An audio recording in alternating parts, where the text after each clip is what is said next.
Montenegro, a small yet resilient nation located on the Adriatic coast, is a land steeped in history, culture, and natural beauty. Despite its modest size, Montenegro's history is marked by fierce independence, cultural richness, and the ability to adapt to the challenges of a turbulent region. From ancient Illyrian tribes to its modern status as an independent state, Montenegro's journey through time is both fascinating and complex.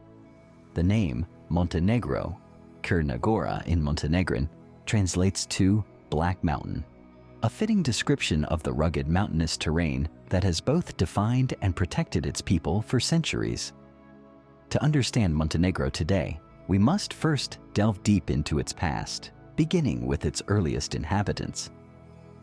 The history of Montenegro begins with the Illyrians, an ancient Indo-European people who inhabited the Western Balkans from around 2000 BCE.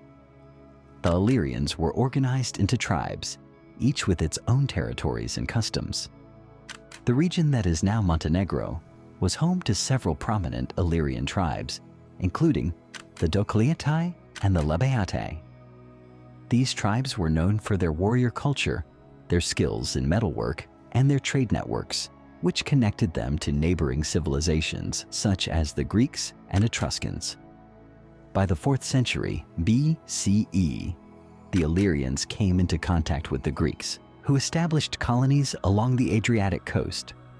One of the most significant cities in the region was Budva, modern-day Budva, which became a center for trade and cultural exchange.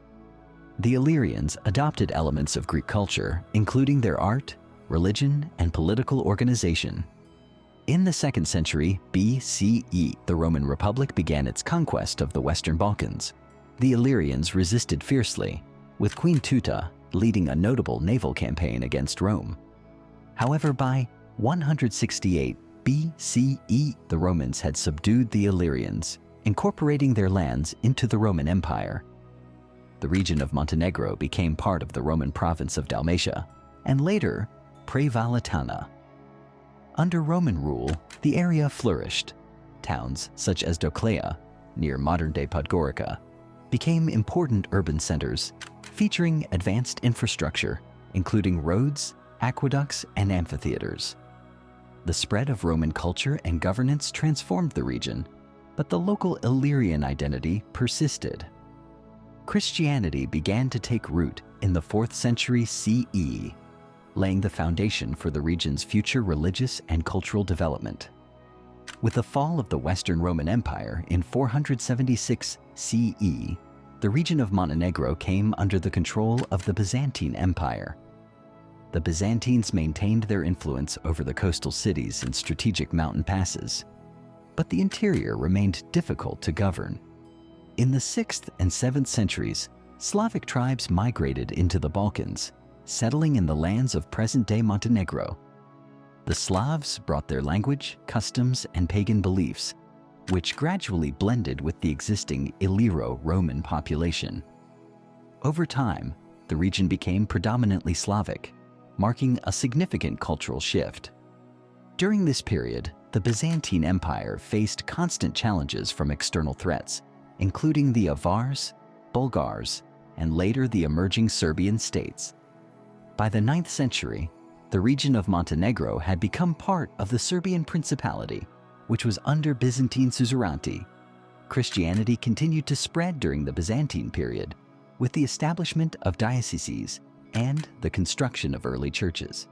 The monastery of St. Peter in Cetinje, one of the oldest religious sites in Montenegro, dates back to this era and remains a symbol of the country's spiritual heritage. In the 12th century, the region that is now Montenegro became known as Zeta, named after the Zeta River. Zeta was initially part of the medieval Serbian state ruled by the Nemanjić dynasty. Under the Nemanjić rulers, Zeta experienced a period of political stability, economic growth, and cultural flourishing. Monasteries such as the Ostrog Monastery and the Moracha Monastery were established, becoming centers of religious and cultural life. In the late 14th century, the Serbian Empire began to fragment, and Zeta emerged as an independent principality. The Balšić family, followed by the Krnojević family, ruled Zeta during this period. The Krnojević dynasty, in particular, played a crucial role in shaping Montenegro's identity.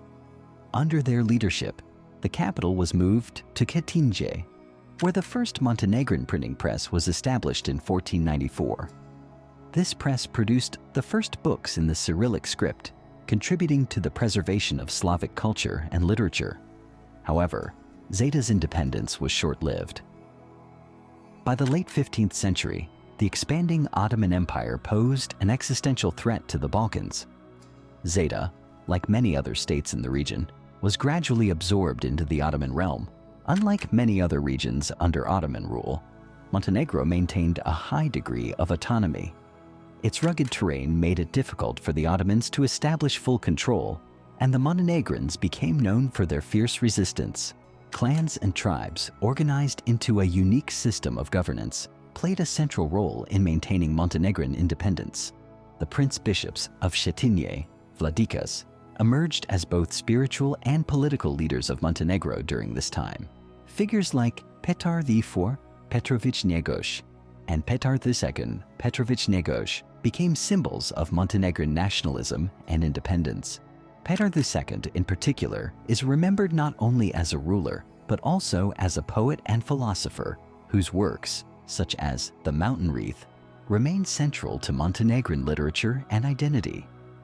Despite their resistance, the Montenegrins often faced hardships, including battles with the Ottomans and neighboring powers.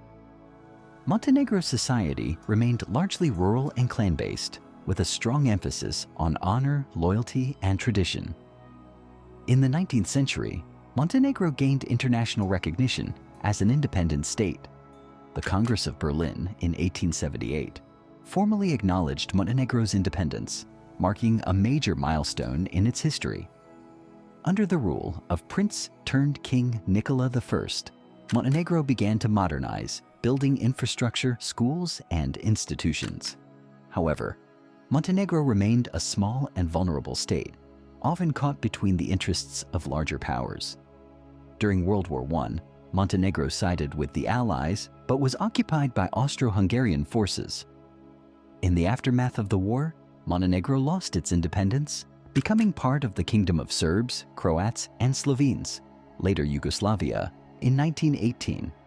Montenegro's status within Yugoslavia was a complex and often contentious issue. During World War II, Montenegro was occupied by Italian and German forces, but the Montenegrin resistance, led by communist partisans, played a key role in the liberation of Yugoslavia. After the war, Montenegro became one of the 6 republics of socialist Yugoslavia under Josip Broz Tito. The socialist period brought significant industrialization and modernization, but it also suppressed expressions of Montenegrin national identity. With the breakup of Yugoslavia in the 1990s, Montenegro faced political and economic challenges. It remained in a federation with Serbia until 2006, when it declared full independence through a peaceful referendum. Since gaining independence, Montenegro has pursued integration with European institutions. It joined NATO in 2017 and is a candidate for European Union membership. The country has also developed a thriving tourism industry, capitalizing on its stunning coastline, historical landmarks, and natural beauty. Montenegro's journey through history is a testament to the resilience of its people and their determination to preserve their identity in the face of adversity. From its ancient Illyrian roots to its modern aspirations, Montenegro remains a land of contrasts where tradition and progress coexist in harmony.